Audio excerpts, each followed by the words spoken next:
bergumul dengan bahasa sederhana mereka. Banyak orang yang mengkritik saya waktu itu. Kunaon gubernur teh ngomong sia aing.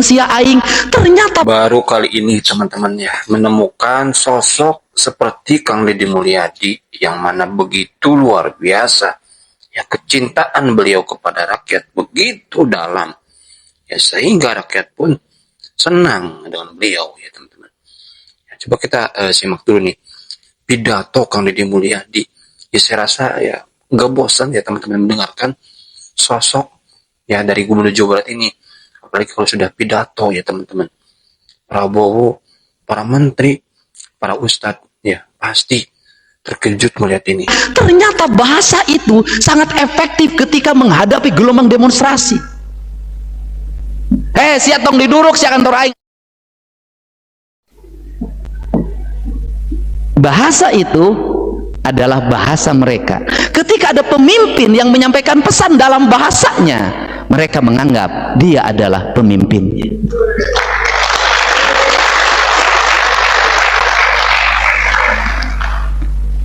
Dan barangkali baru terjadi sepanjang sejarah. Jam 3 dini hari mereka nggak bisa pulang. Ada yang dari Kerawang, dari Purwakarta, dari Subang, dan itu anak-anak sebaya. Kenapa? Nggak punya ongkos. Kenapa gedung sate beres pada malam itu mereka? Karena malam itu kebetulan saya biasa bawa uang tunai. Saya membagikan uang pada mereka untuk pulang, dan mereka pulang.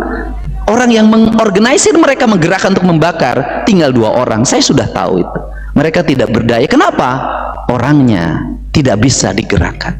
Untuk itu saya ngajak pada semua para pemimpin, mulailah duduk lesehan dengan mereka. Kalau mereka lagi nongkrong, sapa. Kalau lagi di perempatan ada yang ngamen, buka kacanya. Hanya sekedar 100.000 berilah. Kalau ada yang kaki 5 yang setiap hari kemudian dia jualan asongan, berilah. Kenapa? Itu merupakan rangkaian kekuatan. Ketika ada gerakan demonstrasi, perusakan, mereka adalah kekuatan efektif untuk digerakkan, mudah berkumpul, dan tidak akan terjadi manakala kita kenal, tahu karakter mereka dan dekat secara emosi pada mereka. Dan yang paling utama adalah mereka percaya pada kita.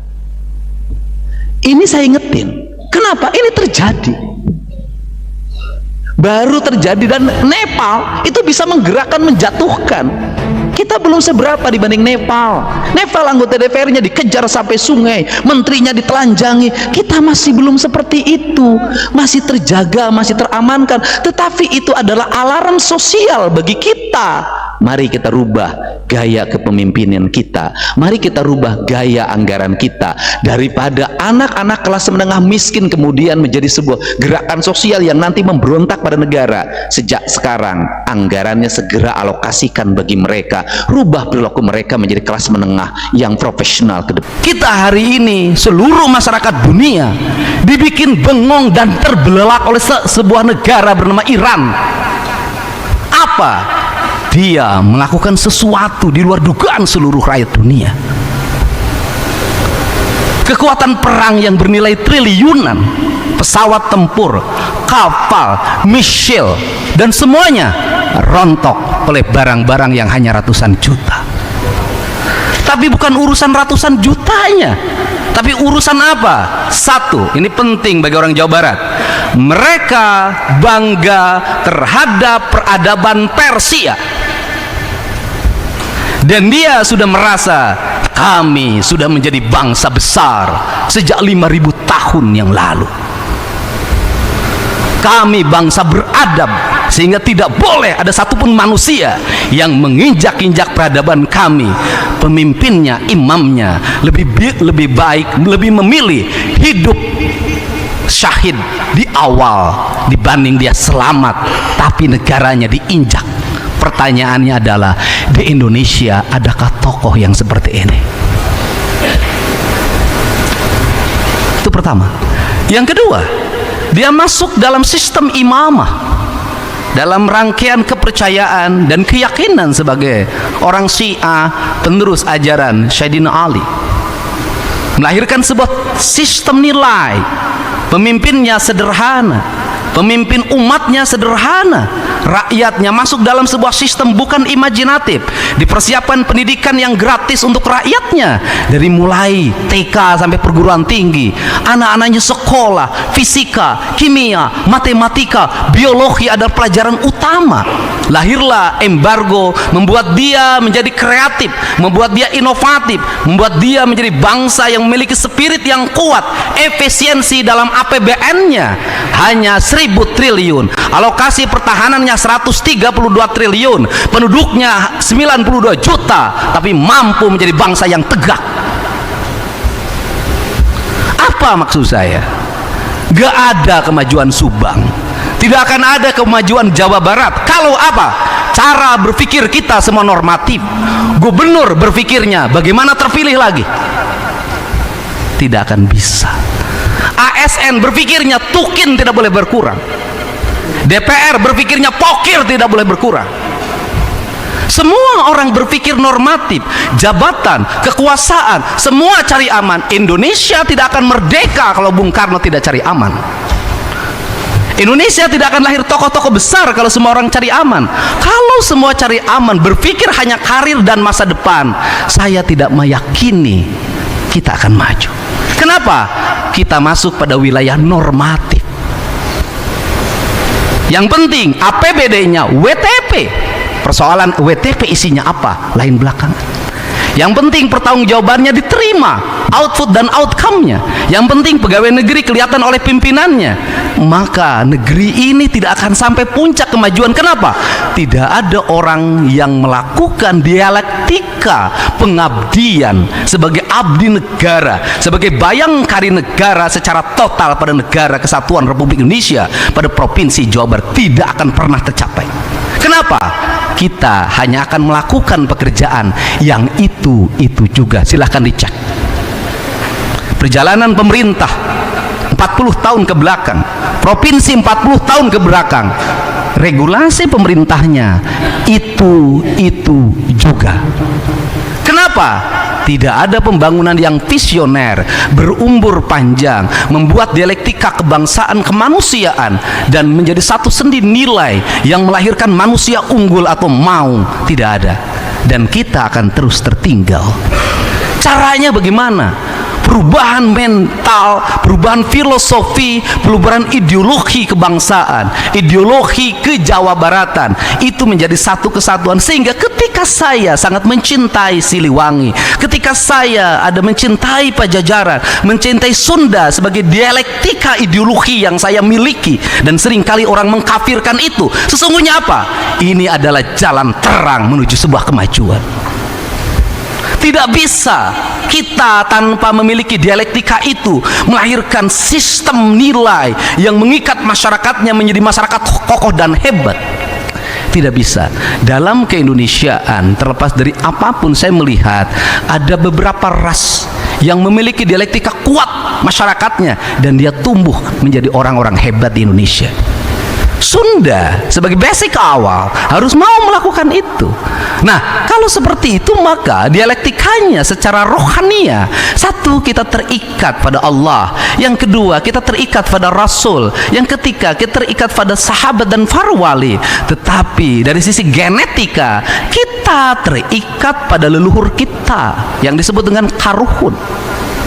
Ajaran karuhun di kita menjadi mistisisme. Di Korea ajaran kaluhur adalah konstitusi yang melahirkan negara yang berkonstitusi. Di Amerika ajaran karuhun menjadi konstitusi. Di Inggris menjadi konstitusi. Di Jepang sebagai seorang Shinto menjadi konstitusi. Sehingga Jepang sampai 400 tahun ke depan tetap Jepang, Amerika tetap Amerika, Iran tetap Iran, Korea Selatan tetap Korea Selatan. Pertanyaannya adalah Indonesia, Jawa Barat, Subang 400 tahun ke depan seperti apa? Apakah identitas kita akan sama bertahannya sebagai orang Jepang, seperti orang Jepang? Tidak. Kita mengalami perubahan ideologi yang dalam setiap waktu mengikuti tren. Tren itu sangat dipengaruhi oleh aspek digital dan dipengaruhi oleh aspek politik, sehingga berhentinya kekuasaan, berhentinya tren media sosial, berhentinya tren yang bersifat global, itu juga meruntuhkan sendi kebudayaan itu. Kita berubah pada tren baru lagi. Sehingga lagunya yang cocok bagi pembangunan kita adalah Jatuh Bangun. Ini harus dirubah mindsetnya. Karena ini harus dirubah mindsetnya, harus konstitusi. Tapi harus ada yang memulai. Nih, gini deh.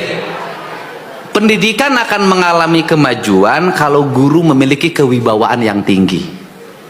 Maka guru dalam strata zaman kerajaan itu kelasnya tinggalnya di altar. Guratnya gurat air, artinya dia kelas tinggi dalam lingkungan istana yang dia harus independen. Tidak boleh guru menjadi bahan ejekan. Kenapa saya menghentikan? Sekolah tuh nggak ada pungutan ini, tetapi saya sudah minta 2026 dana bantuan untuk sekolahnya ditingkatin. Untuk apa? Mengcover kekurangan-kekurangan yang dilarang oleh gubernur. Betul nggak? Kan nggak boleh ini, nggak boleh ini, nggak boleh ini. Tapi di sekolah itu kan kadang-kadang ada kebutuhan ini, kebutuhan ini. Nah itu harus dihitung detil dalam rencana anggaran. Gitu loh. Saya ridho kok, nggak ada masalah. Ke depan, mohon Pak Sekda koordinasikan dengan PU. 1 kilometer menuju sekolah harus bertrotoar dengan baik.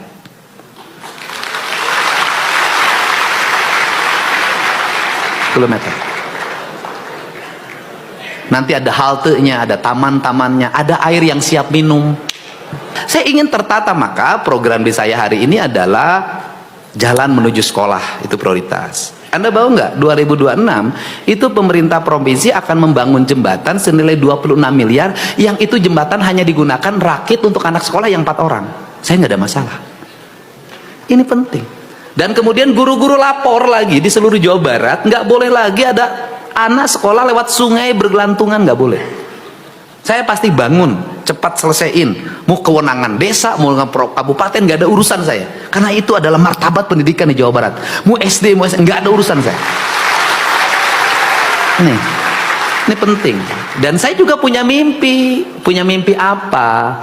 Punya mimpi ke depan ada bis sekolah. Itu mimpi. Ini mimpi ya, ini mimpi. Untuk daerah mana? Daerah-daerah yang tidak terjangkau oleh transportasi. Nah, saya dulu waktu bupati mewujudkan itu, Pak. Masih ada tuh mobilnya. Jadi Pak Sekda data sekolah-sekolah yang jarak ke sekolahnya jauh dan belum terjangkau oleh sarana transportasi publik, nggak ada masalah. Nanti kerjasama TNI, kerjasama Polri, kita berikan bis, kita berikan mobil-mobil yang 24-30. Dulu saya sopirnya itu Koramil. Waktu di Purwakarta, ketika naik mobil mereka selalu menyanyikan lagu-lagu nasional pendidikan. Nanti juga bisa ada Babinsa, Babin Kamtibmas, udah bisa nyetir, nggak apa-apa. Pagi-pagi nganterin anak ke sekolah, siapin mobilnya milik Pemprov, serahin sama mereka, suruh dikelola, kan gitu, kan nggak ada masalah.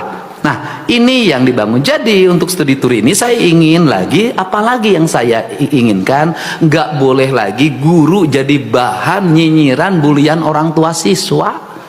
Nggak enak dengernya, Pak. Saya, aduh, eta mah guru nawe yang gratis jeung keluargana, aduh jangan. Kenapa? Nanti ada tahapnya, Pak. Saya juga ada tahapnya menyadarkan orang tua. Apa itu? Kalau anaknya jajan 30.000 nggak pernah ribut.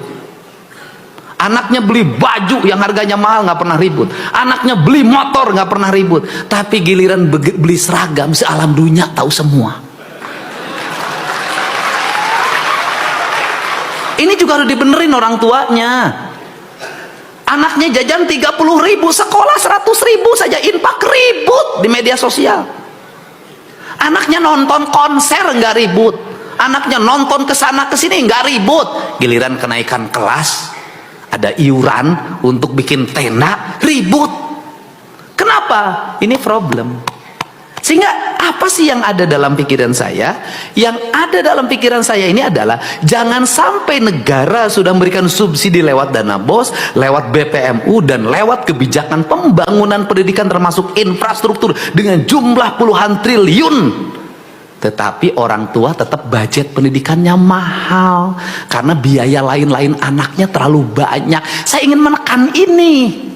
Konsisten pendidikan free, maka orang tuanya juga harus memberikan pendidikan bagi anak. Wah, tadi kita sudah mendengarkan ya pidato dari Gubernur Jawa Barat Kang Deddy Mulyadi yang mana begitu luar biasa begitu dengan pemahaman-pemahaman Kang Dede tentang terkait pejabat yang mana harus dengan rakyat terus bersama. Ya, jangan sampai pejabat enak sendiri. Ya, leha-leha gitu. Pejabatnya mana yang nggak ngurusin rakyat. Ya, itu ya yang jadi persoalan. Ya, jadi gimana rakyat mau cinta kepada kita? Kalau kitanya saja, ya mohon maaf, acuh kepada rakyat. Rakyat ingin ini, ingin kebijakan ini, kita malah menghindar. Ya gimana rakyat mau cinta? Ya, contoh Kang Deddy Mulyadi, ya ketika rakyat ingin sesuatu, ingin kebijakan yang mana ya membuat rakyatnya baik, ya Kang Deddy temui, kasih solusi, kasih jalan keluar. Itu jangan sampai kita sebagai pejabat kita kabur, kita keluar negeri atau kemana. Ya rakyat geram pasti ya teman-teman.